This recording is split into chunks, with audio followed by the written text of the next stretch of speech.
The darkness was more than just an absence of light. It was a tangible force, pressing in on her, threatening to swallow her whole.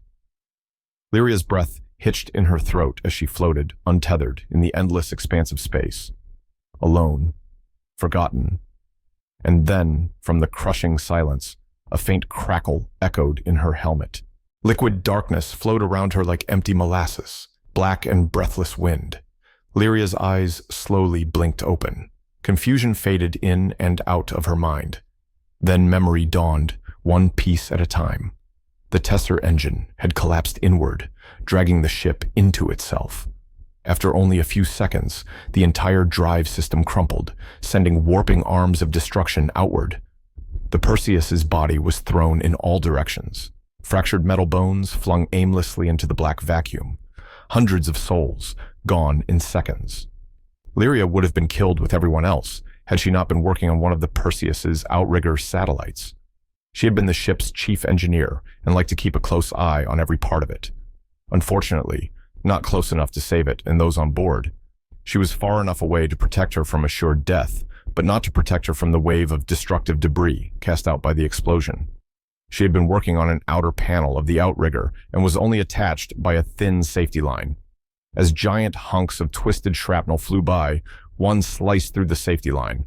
The side of the metallic rope attached to her was caught in this piece of debris. As the shipbone continued its descent into space, it took her with it. She had managed to release her harness, but by then it was too late. So now she floated in the void. Thinking back to those first awful minutes, the unwilling explorer of the dark almost wished that she had been on the ship. At least there her death would have been quick, not like this dark, empty torture she now felt. She did not know how long ago it was that this had happened. An hour. A day. 10 minutes. She couldn't tell which. They all seem meaningless now. Time is not easy when you have nothing to tie it down to. It is like keeping track of one cloud. When the rest of the sky is blue, this is an easy task. When the cloud is one of many, however, all it takes is one distracted glance away, and the cloud is lost to a host of doppelgangers. That was how time now seemed to Lyria. No reference, just a horrible event that had happened at a point beyond recognition. She knew she must be moving at great speeds because of the velocity at which she had been yanked from the satellite, but she did not feel it. She wondered if she really did know it. To know is to experience, and yet she experienced no movement. She was not going anywhere. She was now in and remained in nowhere. There was no connection to measure herself to, no standard, no ground on which to stand. Even when she moved her own hand, it did not seem meaningful when displayed on that black abyss. Stars were there, but at the same time, they were not.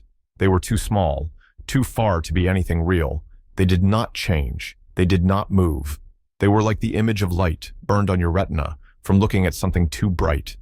Only a memory of the real thing, not real itself, a glowing footprint of the real. Lyria thought it all, perhaps, an illusion, a trick of her mind, trying to offer help. But it did not help, for who can offer help to herself?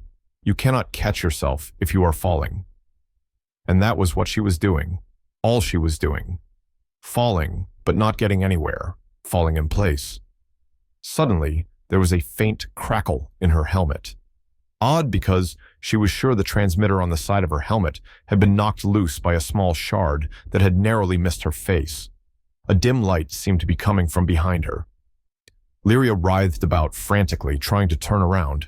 Eventually, she turned enough to see the source of light. Salvation.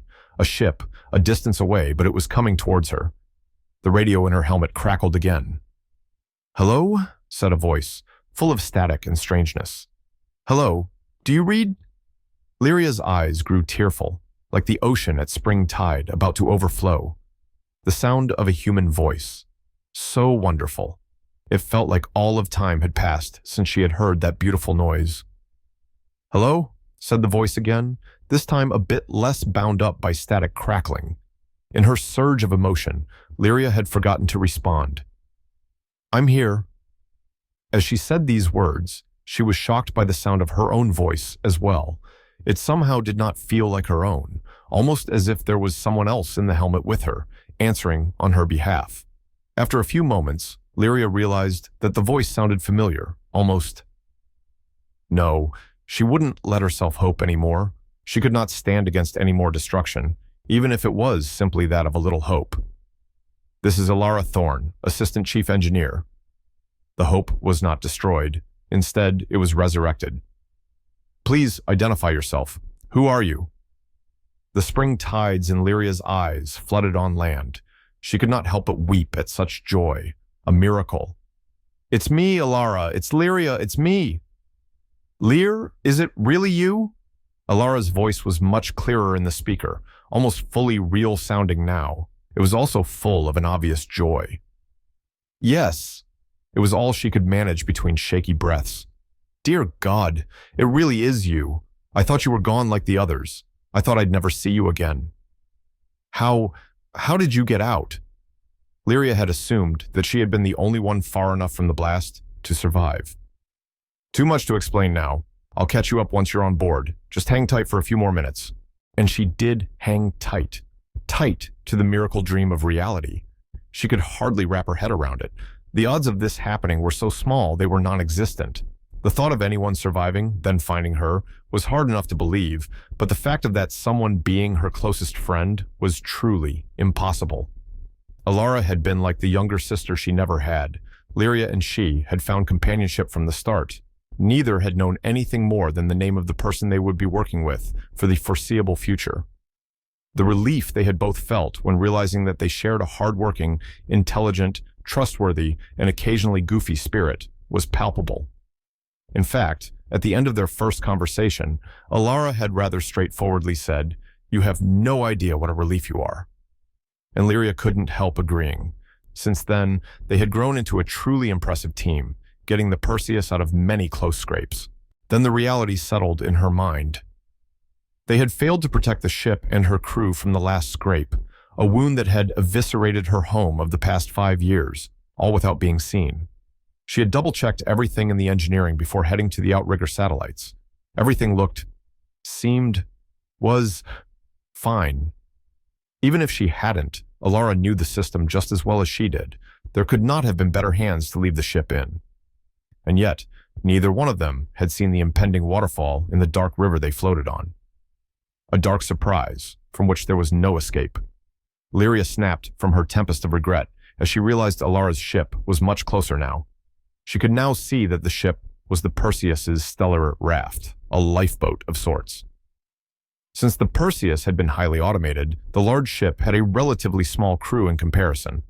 The raft was not a very large craft, but it was designed to hold the entire crew if need be, albeit in a rather cramped manner.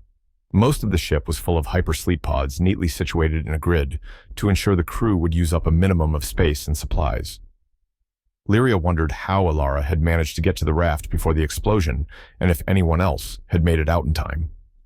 Alara's voice filled her helmet.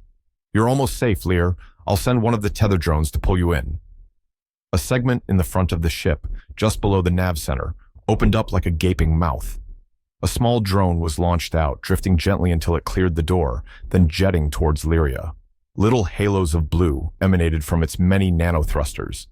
As it reached its target, the 6 metal arms flexed, wrapping themselves around Lyria. The thrusters engaged again, gently tugging her towards the raft, towards salvation and safety. As the outer door to the airlock closed, she heard the hissing of air rushing into the room. The maggrav kicked in, increasing to full strength over the span of a few seconds. Maggrav tech was created with the help of thousands of tiny electromagnets throughout her suit. Each of them was calibrated to create the perfect weight for a human being. She liked the tech, for it felt far less forceful than the old magnetic bootstraps. With a hiss and clank, the inner door opened to the airlock. As it did, the tether drone dropped from her and left the room through a smaller compartment, back to its rest in the raft. Lyria stepped through the open door, her boots clicking on the metal floor. Alara was waiting for her. There was a moment of silence, but before she could get a word out, Alara ran to her and wrapped her arms around her in a fierce, tearful hug. Lyria could hardly believe what she was seeing and feeling. The friend she had assumed she'd never see again. The friend she had made when she had nobody else. She had tried so hard to imagine that Alara had survived somehow, but the logic in her mind had crushed that hope so many times. Now, as she held her friend close to her, she wished for time to stop right here. After a few moments, they pulled apart. "Lyria," said Alara, wiping her eyes, "I'm so glad to see you're safe." "I thought you were dead," said Lyria. "I saw the engine collapse, and I thought I was the only one to make it out." "I thought you were too. You can't imagine how happy I am to be wrong." Lyria could see in Alara's face that she meant every word of it. "I can, and I feel the same way." The quiet happiness they shared in the moment of silence was something neither one of them would ever forget. It was the kind of moment that changes how you see the rest of life, the kind of moment that shows you what is truly important and what is not. A rare, rare moment indeed. Alara glanced over her shoulder and began leading Lyria to the raft's navigation center. "Come on," she said. "We're almost out of here."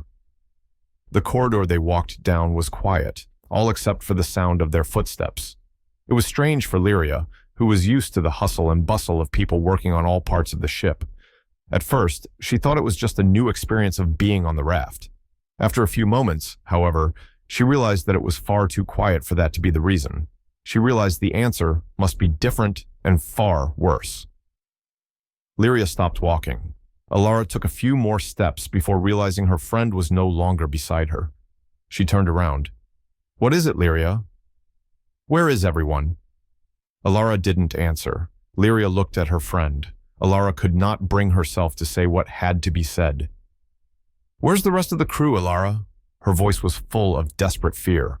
In the last few minutes, it had seemed that life had taken a turn for the better after the horror she had been through, but now it felt like it had all been a setup, a cruel prank of fate to mock her and leave her alone in the dark once again. There was a long, tense pause before Alara answered. Even then, she couldn't look at Lyria. "They're dead, aren't they?"